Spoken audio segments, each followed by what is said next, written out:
Hello, నేను మీ శేషరావు. సనాతన ధర్మం, హిందూ ధర్మం, మన పురాణాలు, వేదాలు, వాటిలో ఉన్నటువంటి విలువలు చెప్తూ ఉంటారు మన వాళ్ళు, మనకు ఉండేటువంటి ఆధ్యాత్మికతలు. కానీ చాలా తక్కువ మంది మాత్రమే వాటిని పరిగణలోకి తీసుకొని అర్థం చేసుకొని జీవితంలో ఇంప్లిమెంట్ చేసేటువంటి వాళ్ళు ఉంటారు. బట్ ప్రపంచవ్యాప్తంగా అత్యంత అత్యున్నతమైనటువంటి స్థాయికి చేరినటువంటి వాళ్ళు చెప్తున్నటువంటి మాటలు కనుక మనం పరిగణలోకి తీసుకుంటే మన వేదాలు, మన గ్రంథాలు ఎంత విలువైనయో అర్థమవుతుంది.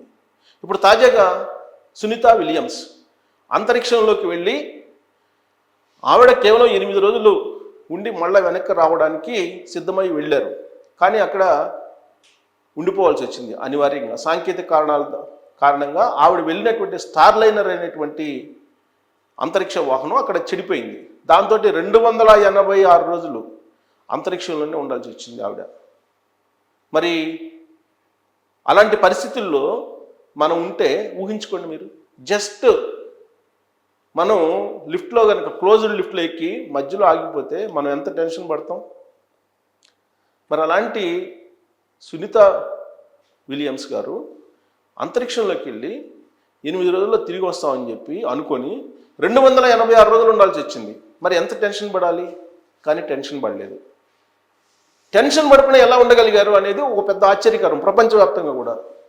దాని మీద ఆవిడని ఒపీనియన్ అడిగితే ఆవిడ చెప్పింది ఏందో తెలుసా? నేను ఏమాత్రం టెన్షన్ పడలేదు, ధైర్యంగా ఉన్నాను. దానికి కారణం 2. ఏంటి అని అంటే వినాయకుడి విగ్రహం, 2 భగవద్గీత. ఈ 2 ఎక్కడికి వెళ్ళినా కానీ నేను తీసుకెళ్తాను. కాబట్టి నేను అంతరిక్షంలోకి వెళ్ళేటప్పుడు వినాయకుడి విగ్రహము అలాగే భగవద్గీత తీసుకెళ్ళాను, అందుకే నేను ధైర్యంగా ఉన్నానని చెప్పారు. అంటే తీసుకెళ్ళి పక్కన పెట్టుకొని పనుకోవడం కాదు, ఆవిడ భగవద్గీత చదువుతారు. భగవద్గీత చదివితే ఎలాంటి పరిస్థితుల్లోనైనా టెన్షన్ పడాల్సిన అవసరం లేదు అని చెప్పి మన ఆధ్యాత్మికవేత్తలు చెప్తూ ఉంటారు. అనేక మంది చెప్తుంటారు. గంగాధర శాస్త్రి గారు అయితే ఏ వేదిక మీద ఆయన్ని ఆహ్వానించినా కానీ ఖచ్చితంగా భగవద్గీత గురించి చెప్తారు ఆయన అవకాశాన్ని తీసుకొని. ఎందుకంటే అట్లీస్ట్ కొన్ని కోట్ల మందిలో 10 మంది విన్నా సరిపోతుందనే ఒక భావంతో ఆయన చెప్తూ ఉంటారు. వాస్తవంగా మన భారతదేశంలో భగవద్గీత అని అంటే భగవద్గీత శ్లోకాలు పెడుతూ ఉంటారు. ఆ శ్లోకం ఎక్కడ వినిపిస్తే అక్కడ ఎవరో చనిపోయారు అనేటువంటి భావన సహజంగా కలుగుతుంది. అలాంటి భావనకి ఇప్పుడు ఉన్నటువంటి సమాజం వెళ్ళిపోయింది. భగవద్గీత శ్లోకాలు వినిపిస్తుంటాయి. ఎప్పుడు పెడతారు అవి? చనిపోయిన క్రమంలో అంత్యక్రియలకు తీసుకెళ్ళడానికి ముందుగా, చనిపోయిన తర్వాత అప్పుడు వాటిని వినిపిస్తుంటారు. కానీ అది కాదు. జీవితం యొక్క విలువ, ఎలా జీవించాలి, సర్వకాల సర్వ అవస్థల యందు మనం ఎలాంటి నిర్ణయాలు తీసుకొని స్థిమితంగా ఉండొచ్చు అనేటువంటి సారాంశాన్ని శ్రీకృష్ణుడు అర్జునుడికి చెప్పినటువంటి గ్రంథం భగవద్గీత. దాన్ని చదివితే కనుక ఖచ్చితంగా మీరు జీవన ప్రమాణాలని పాటిస్తూ విలువైనటువంటి జీవితంలో ఆనందంతో నిత్యం ఉండగలరని చెప్పి ఆధ్యాత్మికవేత్తలు మన వాళ్ళు చెప్తూ ఉంటారు. కానీ దాన్ని ఫాలో అయ్యేటువంటి వాళ్ళు చాలా తక్కువ ఉంటారు. లాస్ట్కి గరికపాటి నరసింహరావు గారు నిన్న చెప్తున్నారు ఒక వీడియోలో, నేను విన్నాను. రోజుకి 2 శ్లోకాలు, దాని తాత్పర్యాలు మీరు చదువుకుంటూ వెళ్ళండి. సంవత్సరానికి భగవద్గీతని మీరు చదివినటువంటి వాళ్ళు అవుతారు. ఒకసారి చదివినటువంటి వాళ్ళు అవుతారు. మళ్ళా చదవండి. అలా అలవాటు అయిపోతుంది అనేటువంటి ఒక చిట్కాను కూడా ఆయన చెప్పారు. కానీ మన వాళ్ళు గుర్తించేటువంటి వాళ్ళు తక్కువ. కానీ ఆ భగవద్గీతను గుర్తించినటువంటి వాళ్ళు ఎవరో తెలుసా? Sunita Williams, Tulsi Gabbard. ఎవరు తులసి గబార్డ్ తెలుసా? అమెరికాకి తాజాగా ఇంటెలిజెన్స్ చీఫ్ ఆవిడ తులసి గబార్డ్. ఆవిడ నిన్నగాక మొన్న ఇండియా వచ్చారు.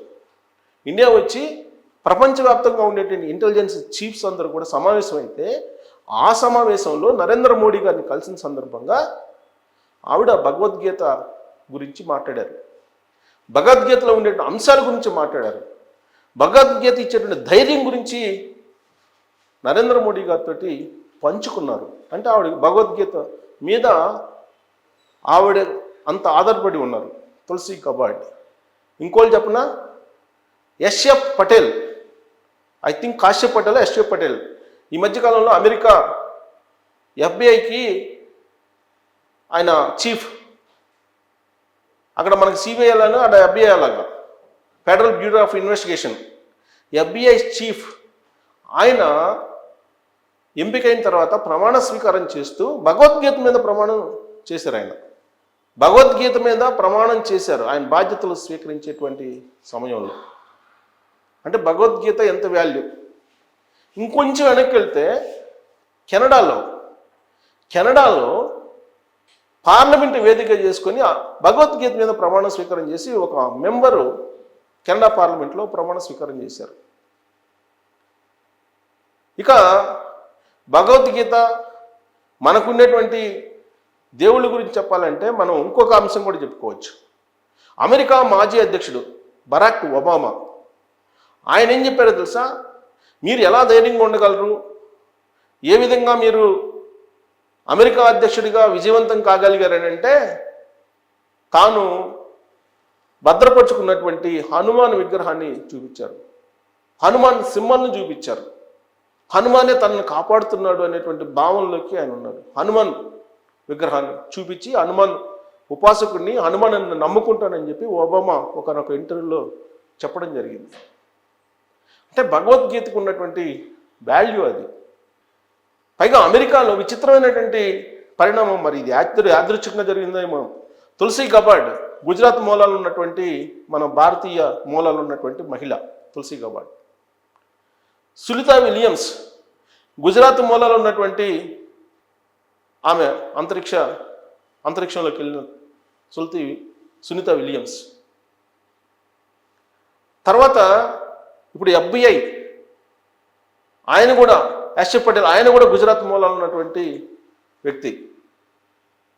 ఇప్పుడు మనకి JD వాన్స్ అమెరికా ఉపాధ్యక్షుడు, ఆయన సతీమణి ఉషా గారు వైజాగ్ మూలాలు, అంటే భారతదేశం యొక్క మూలాలు కలిగినటువంటి ఆవిడ కారణంగానే నేను ఈ పొజిషన్కి వచ్చానని చెప్పి అతను ఓపెన్గా చెప్తున్నారు. అంటే భారత మూలాలు ఉన్నటువంటి వాళ్ళు భారత గ్రంథాలని, భగవద్గీత లాంటి వాటిని చదువుతూ ప్రపంచంలోనే అత్యున్నత స్థానానికి ఎదిగారు అని చెప్పి చెప్పడానికి తాజాగా సునీత విలియమ్స్ చెప్పినటువంటి మాట ఒక ప్రత్యక్ష ఉదాహరణగా తీసుకోవచ్చు. ఆవిడ దాదాపు 286 రోజుల క్రితం అంతరిక్ష ప్రయాణం చేశారు స్టార్ లైనర్ ద్వారా. అంటే వెరీ సింపుల్, అందరికీ అర్థం కావాలంటే, సామాన్యమైనటువంటి భాషలో చెప్పాలంటే, మనం అంటే లోకల్ ఫ్లైట్సే తీసుకుందాం, లేదంటే ఇంటర్నేషనల్ ఫ్లైట్స్ తీసుకుందాం. చాలామంది ఇంటర్నేషనల్గా ఇప్పుడు విదేశాలకు వెళ్ళిన వాళ్ళు కూడా ఇండియా నుంచి అమెరికా వెళ్తాం. ఇండియా ఒక ఖండం, అమెరికా ఇంకొక ఖండంలో ఉంటుంది. ఈ ఖండం నుంచి ఆ ఖండానికి వెళ్ళాం అంటే ఫ్లైట్లో వెళ్ళాం.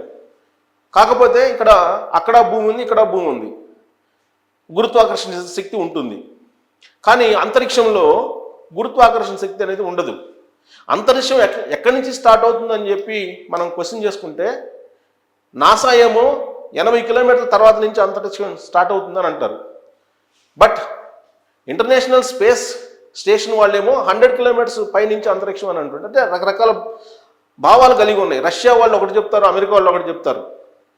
సో మొత్తం మీద అంతరిక్షం అంటే గురుత్వాకర్షణ శక్తి లేనటువంటి ప్రాంతం నుంచి మనం అంతరిక్షం కింద తీసుకోవచ్చు. దాదాపు 446 కిలోమీటర్ల పై భాగానికి వెళ్ళిపోయారు సునీత విలియమ్స్.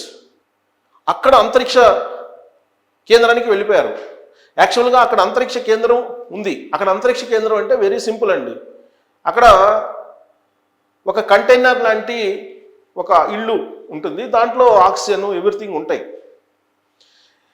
ఇప్పుడు మనం ఎయిర్పోర్ట్లో దిగగానే మన విమానానికి దిగడానికి ఒక కనెక్షన్ వేస్తారు కదా, అలానే ఇక్కడి నుంచి పంపించినటువంటి స్టార్ లైనరు అక్కడికి వెళ్ళి అక్కడ ఉండేటువంటి స్పేస్ స్టేషన్కి అటాచ్ అవుతుంది.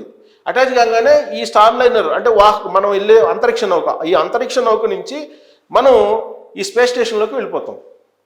మళ్ళీ స్పేస్ స్టేషన్ నుంచి కిందకి మనం భూమి మీదకి రావాలంటే మళ్ళీ స్టార్ లైనర్లో రావాలి. కానీ స్టార్ లైనర్ సాంకేతిక లోపంతో చెడిపోయింది. దాంతో ఆవిడ తిరిగి రాలేకపోయారు. తిరిగి రాలేకపోవడంతో 284 రోజులు ఉండాల్సి వచ్చింది. ఇప్పుడు ట్రంప్ అధ్యక్షుడైన తర్వాత ఆయన ఒక ఛాలెంజింగ్గా తీసుకున్నాడు దీన్ని. గతంలో బైడెన్ ఉన్నప్పుడు నాన్ సీరియస్గా తీసుకున్నారు, నాన్ సీరియస్గా తీసుకుని పట్టించుకోలేదు. బట్ ట్రంప్కి సలహాదారుగా ఉన్నటువంటి ఎలన్ మస్క్ మాత్రం స్పేస్ ఎక్స్ డ్రాగన్ని పంపించారు. స్పేస్ ఎక్స్ ఆయనదే. స్పేస్ ఎక్స్ డ్రాగన్ని అనేటువంటి ఒక అంతరిక్ష నౌకని పంపించి చాలా విజయవంతంగా సునీత విలియమ్స్ని తీసుకురాగలిగారు. ఎగ్జాక్ట్గా మన భారత కాలమాన ప్రకారం చెప్పాలంటే 3 గంటల 40 నిమిషాలకి ఆవిడ భూమి మీదకి దిగారు విజయవంతంగా. భూమి మీదకి దిగి సునీత విలియమ్స్ ధైర్యం, ఆవిడ యొక్క సాహసం ఇవన్నీ ప్రపంచవ్యాప్తంగా ఇప్పుడు వినిపిస్తూ ఉన్నాయి. నరేంద్ర మోడీ గారు ప్రశంసించారు, చంద్రబాబు నాయుడు గారు ప్రశంసించారు, ప్రపంచ దేశాల్లో ఉన్నటువంటి అనేక మంది ఆవిడ్ని ప్రశంసిస్తున్నారు. ఆవిడతో పోయినటువంటి మిగతా ఆస్ట్రాయిడ్స్ని, అంతరిక్షంలోకి వెళ్ళినటువంటి వాళ్ళని, ఆస్ట్రోనాయిట్స్ని. సో కాబట్టి ఇదంతా నేను ఎందుకు చెప్తున్నానంటే, ఆవిడ అంత ధైర్య సాహసాలతో అక్కడ ఉన్నారనంటే దానికి కారణం భగవద్గీత, మన గణేష్ విగ్రహం అని చెప్పి ఆవిడే చెప్తున్నారు. సో వాటి యొక్క సారాంశం వీటన్నిటినీ మనం తెలుసుకోగలిగితే, ఈవెన్ నేను కూడా ఏదో అప్పుడప్పుడు చదువుతున్నాను కానీ పూర్తిస్థాయిలో చదవలేదండి. కాబట్టి చదవడానికి కోరుకున్నప్పటికి కానీ దాన్ని అర్థం చేసుకోవడం కూడా కొంత టఫ్ అనిపిస్తూ ఉంటుంది అప్పుడప్పుడు. అది నేర్చుకోవడం కూడా ఒక అదృష్టమే. అది నేర్చుకుంటే పై స్థాయికి వెళ్ళిపోవచ్చు. సునీత విలియమ్స్ లాగా, లేదంటే ఒక ఒబామా లాగా, లేదంటే ఒబామా భగవద్గీత చదువుకుని హనుమాన్ని పెట్టుకున్నారు, లేదంటే తులసి గబోర్డ్ లాగా, లేదంటే కాశ్యప్ పటేల్ లాగా. ఇలా మనం ఉన్నత స్థాయికి ఎదగడానికి ఉపయోగపడుతుంది. మరి సునీత విలియమ్స్ మన సునీత విలియమ్స్ ఎందుకంటే భారత మూలాలు ఉన్నటువంటి మహిళ విజయవంతంగా మళ్ళీ భూమి మీదకి రావడం అనేది సంతోషించదగ్గ పరిణామం. ప్లస్ భారత మూలాలు ఉన్నటువంటి సునీత విలియమ్స్ ఈ విజయాన్ని రెండోసారి సాధించారు. గతంలో ఒకసారి వెళ్ళారు, విజయవంతంగా వచ్చారు, మళ్ళా రెండోసారి కూడా వచ్చారు. కాబట్టి ఇది గర్వించదగ్గ పరిణామం కింద తీసుకోవచ్చు. Thank you.